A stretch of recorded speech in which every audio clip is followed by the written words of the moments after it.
Hey everyone, welcome back to the channel.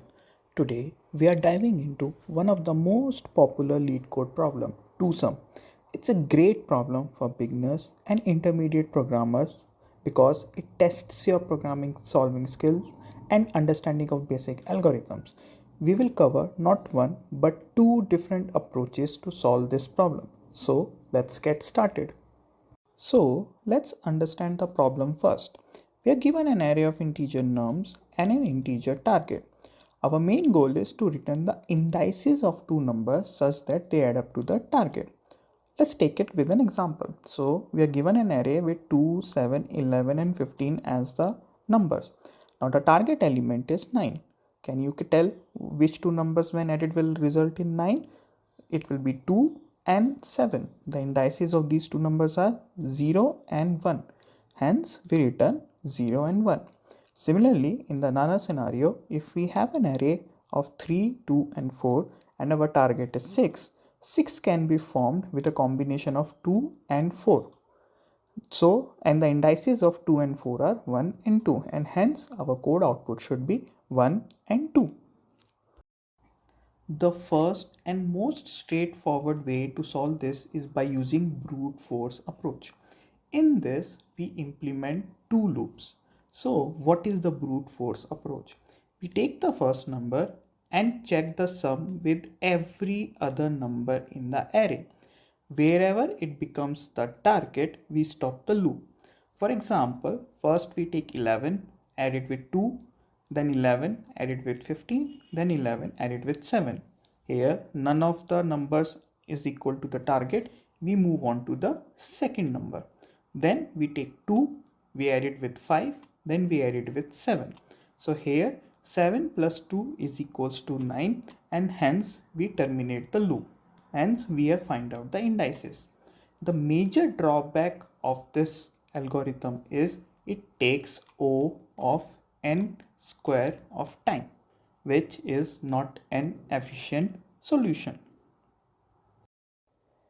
Now let's improve our solution by using a hash map, which will help us reduce the time complexity to O(n). The idea is simple. We iterate through the loop one by one and store the values and indices into a hash map. So in this scenario, we take this pair, the number and its indices, and put it into hash map.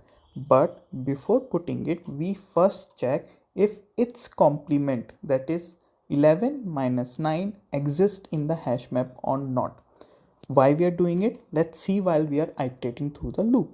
So we take this pair, since there is nothing in the hash map, we simply put it here. We take the second number, but before putting, we check if 9 minus 2, that is 7, exists here. It does not exist, so we put it into hash map. Then we take the another pair, 15 and 2, but before putting, we first check if its complement exists or not. So 15 minus 9 is 6. 6 does not exist here, so we move it here. Now the last number, 7 and 3. We first check it if its complement is present or not, and hence voila, we have a number which is key value 2, because 7 minus 9 is equals to 2 and 2 is already existing. So what we do, if the number already exists, we return its indices with the current number indices, and we get our answer 1 and 3. Did you see how much faster this approach is? By using a hash map, we avoid the need for nested loops and we only make one pass through the array. This reduces the time complexity to O(n). Now let's see the coding solution of the problem. First, we define an hash map, which is denoted here by num underscore map. Then we write a for loop for enumerating from 0th index to the nth index. Here we are using enumerate because we want the number as well as index of that number. Then we find the complement, by which is target minus the number. Now if complement exists in our hash map, we return the current number plus the index of the complement of this number. If not, what we do is we add that number into our hash map. and in this way we iterate one by one.